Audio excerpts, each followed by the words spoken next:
नैजेर वचोमृतेर्लोके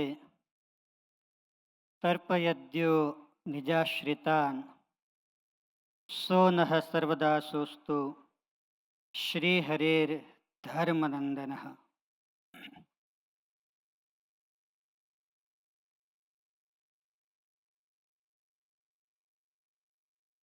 श्री मुक्तमुनि महोत्सव एवं श्री सद्गुरु शताब्दी महोत्सवની આ દિવ્ય સભામાં મંચના મધ્ય ભાગમાં આપણ સૌ કોઈને દર્શન આપતા આરાધ્ય ઈષ્ટદેવ રાજાધિરાજ લોયાધામાધિપતિ મહાપ્રતાપી આદિગુરુદેવ સ્વામી શ્રી સેવિત શ્રી ઠાકોરજી મહારાજના શ્રી ચરણે વંદન. જેમના 268માં પ્રાગટ્ય પર્વે આ મહામહોત્સવ ઉજવાઈ રહ્યો છે એવા સત્સંગની માં સદગુરુ સમ્રાટ આદિ ગુરુદેવ સ્વામીશ્રીના શ્રી ચરણે વંદન. એમની દિવ્ય પરંપરાના સર્વે બ્રહ્મનિષ્ઠ સદગુરુઓ એમના શ્રી ચરણે વંદન. જેમના 100મા પ્રાગટ્ય પર્વે શતાબ્દી પર્વે આ મહોત્સવ ઉજવાઈ રહ્યો છે એવા પૂજ્યપાદ દાદા ગુરુજીના શ્રી ચરણે વંદન. મહોત્સવના વક્તા આપણ સૌ કોઈના મોક્ષના દાતા લોયાધામના જીર્ણોદ્ધારક વાલા વાલા ગુરુદેવના શ્રી ચરણે વંદન. સભામાં દર્શન આપતા પૂજનીય સર્વે સંતોના શ્રી ચરણે વંદન.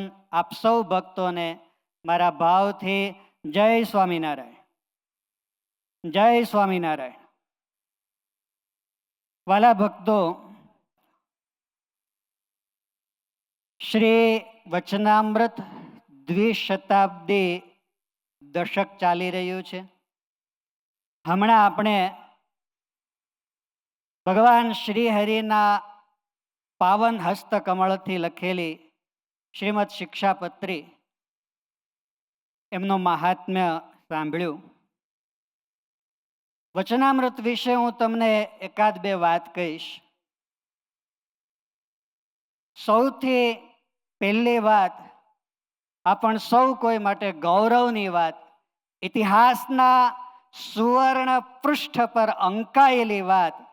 વચનામૃત ઘણા બધા સ્થાનોમાં લખાયેલું છે, પણ સ્વયં વચનામૃત પોતાના પ્રાગટ્યને સાબિત કરતું હોય તો જ્યાં આપણે બેઠા છીએ એ પવિત્ર લોયાધામની ધરતી ઉપર પ્રગટ થયું છે. વાંચો વચનામૃત લોયાનું 7મું.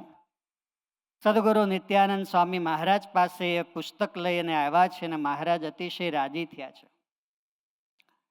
એટલું જ નહીં, મહારાજ રાજી થઈ અને એમ બોલ્યા છે કે વાંકડા વાંકડા પ્રશ્ન કરો અને મને કહેતા આનંદ થાય.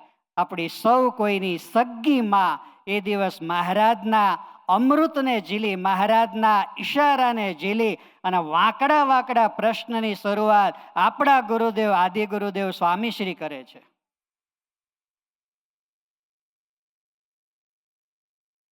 વચનામૃત શું છે?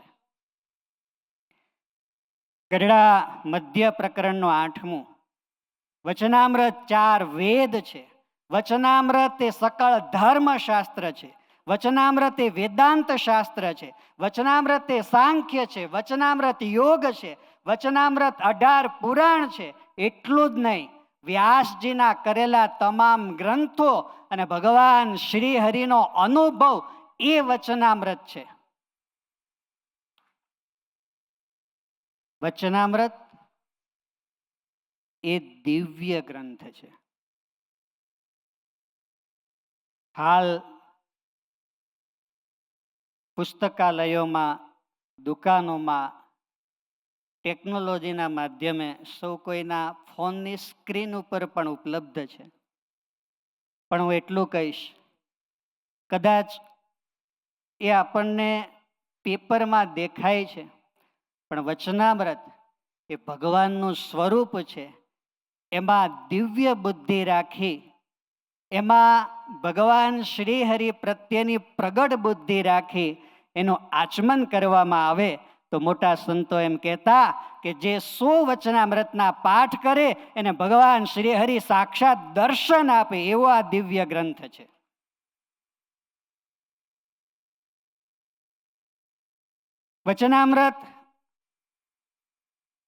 વચનામૃત એ તમામ શાસ્ત્રોનો સાર છે. જેમ ઘૃત છે, ઘી છે, એ દૂધનો સાર છે. જેમ અત્તર છે એ પુષ્પોનો સાર છે. જેમ મધ છે ઔષધિઓનો સાર છે, એમ આધ્યાત્મિક માર્ગમાં જે કોઈ ગ્રંથ છે, જેટલા ગ્રંથો છે, એ તમામ ગ્રંથોનો સાર એટલે ભગવાન શ્રી હરિએ કીધેલું વચનામૃત છે. આનંદ થાય. એકવાર ગુરુદેવ મુક્તાનંદ સ્વામી સંતોને લઈ સુરત પધારે છે. પ્રસાદાનંદ સ્વામી આ વાત નોંધે છે. એમની પ્રસાદીની વાત હું અહીંયા રજૂ કરું છું. ગુરુદેવ મુક્તાનંદ સ્વામી સુરત પધારતા હતા અને મહારાજના સાનિધ્યમાં રહેલા સંતોને કહે છે કે તમે જે કાંઈ મહારાજ વાતો કરે એ અમને મોકલજો. સંતો લખતા હતા, સ્વામીશ્રી પોતે લખાવતા હતા. સ્વામી જ્યારે પરત આવ્યા છે, મહારાજને એ વાતો બતાવી છે, ત્યારે મહારાજ કહે છે આમાં ગામ લખો, નામ લખો, અમે જે વસ્ત્ર અલંકાર ધારણ કર્યા છે એ વિગત લખો. સ્વામીશ્રીએ બધી જ વિગતો લખાવડાવી. એમની સાથે રહેલા 4 સંતો પાસે ફરીવાર બધા જ વચનામૃતોનું સારી રીતે સંકલન કરાયું. શ્રી હરિચરિત્રામૃત સાગર પૂર 21 આધારાનંદ સ્વામી નોંધે છે. મધરાત થઈ છે, હું અને સ્વામી બંને ગાઈએ છીએ.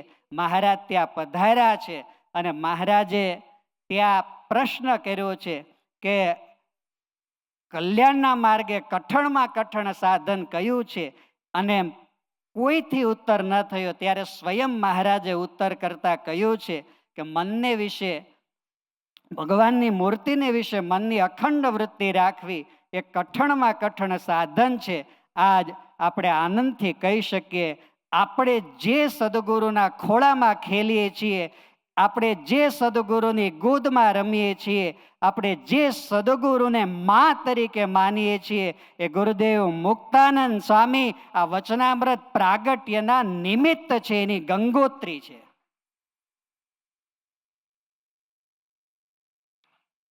વચનામૃત એક તટસ્થ ગ્રંથ છે.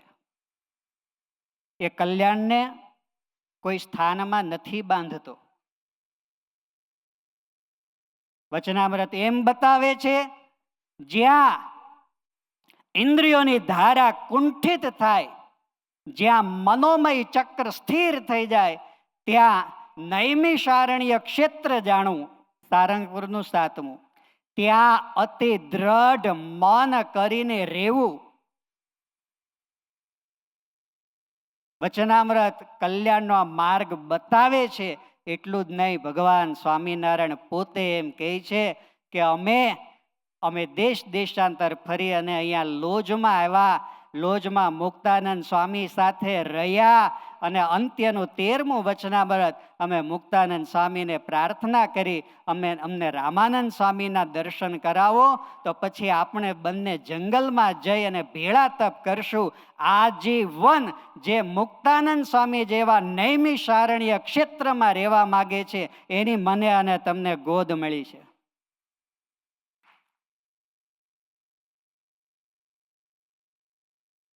તમામ પરમહંસો મહાન છે, પણ વચનામૃત ભગવાન શ્રી હરિની જો વાણી હોય, વાંગમય સ્વરૂપ હોય, તો આપણે ગૌરવ લઈ શકીએ ભગવાન શ્રી હરિની જીહવા ઉપર.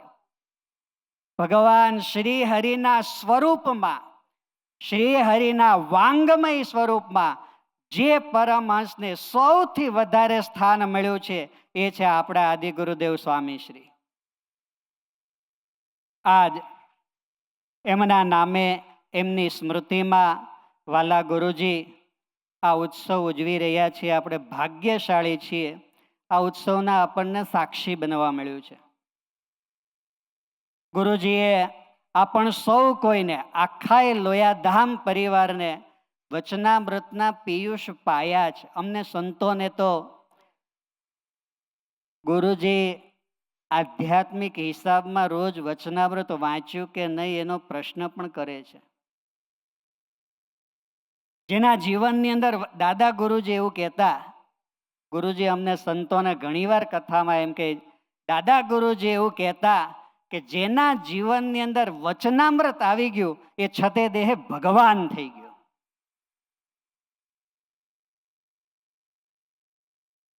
વાલા ગુરુજીએ આપણ સૌ કોઈને વચનામૃતના પિયુષ પાયા છે. આ સંપ્રદાયમાં વચનામૃતને જાણનારા, માણનારા, જીવનારા મહાપુરુષોના શરણે અનેક મુમુક્ષુઓ ભગવાન ભજે છે. હું યાદ કરીશ લોયાધામ પરિવારના એ દિવ્ય મુક્તોને જેણે ગુરુજીના ચરણ સેવી સેવી અને વચનામૃતમય પોતાના જીવન બનાવ્યા છે. એકવાર તાળીઓથી એ મુક્તોને વધાવો.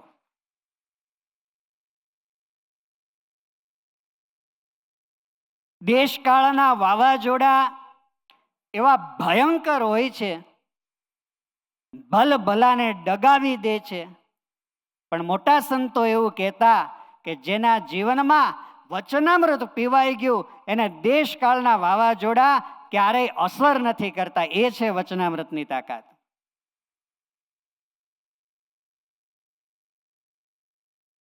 અગાધ ગ્રંથ છે, ભગવાનનો દિવ્ય સ્વરૂપ છે. ગરડા મધ્ય 13, લોયા 11, ઘણા બધા વચનામૃત એમ કહે છે સત્પુરુષના પ્રાગટ્યથી જ સતશાસ્ત્ર સમજાય છે, એમના મુખ થકી જ સતશાસ્ત્ર સમજાય છે. મારી વૈખરી વાણીથી હું વચનામૃતની શું વાત કરું, પણ હું એટલું ચોક્કસ કહીશ, આપણા માટે વચનામૃતનું એક વાક્ય, આપણા માટે વચનામૃતનું એક વાક્ય, વારે વારે વાગોળવા જેવું એક વાક્ય હું અહીંથી બોલું છું. આશા રાખું છું આપ સૌ કોઈ સાથ આપશો. વચનામૃત કાર્યાણીનું બીજું છે. આ સ્ટેજના મધ્યમાં પરબ્રહ્મ નારાયણ બિરાજે છે. આપ એ શબ્દને, પાવન શબ્દને બોલશો, આ મહારાજ સિવાય બીજું કોઈ ભગવાન નથી. આ મહારાજ સિવાય બીજો કોઈ ભગવાન નથી.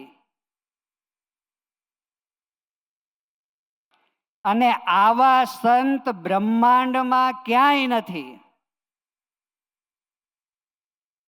અને આવા સંત બ્રહ્માંડમાં ક્યાંય નથી. આપણે ભાગ્યશાળી છીએ. સર્વોપરી સર્વાવતારી અક્ષરધામાધિપતિ વચનામૃતના ઉદ્ગાતા આજ આપણને સ્ટેજ ઉપર ઠાકોરજી મહારાજ રૂપે દર્શન આપે છે. અને વચનામૃતના રહસ્યને સમજાવનારા વાલા ગુરુદેવ આપણને કથા વાર્તાનું પાન કરાવે છે. મહોત્સવમાં આવી આપણે ધન્ય થયા છીએ. ફરી એકવાર વચનામૃત ભગવાન શ્રી હરિના વાંગ્મય સ્વરૂપને વંદન કરી વચનામૃતના સંપાદક ચારેય મહાન બ્રહ્મનિષ્ઠ સદગુરુઓ ગુરુદેવ મુક્તાનંદ સ્વામી, યોગીરાજ ગોપાળાનંદ સ્વામી, શુકાનંદ સ્વામી અને પંડિતવર્ય નિત્યાનંદ સ્વામી એમના શ્રી ચરણે વંદન કરીએ. આપણને વચનામૃતના રહસ્યોને સમજાવનારા વાલા ગુરુદેવના ચરણોમાં વંદન કરી આપ સૌ ભક્તોને વંદન કરી ભાવથી જય સ્વામિનારાયણ.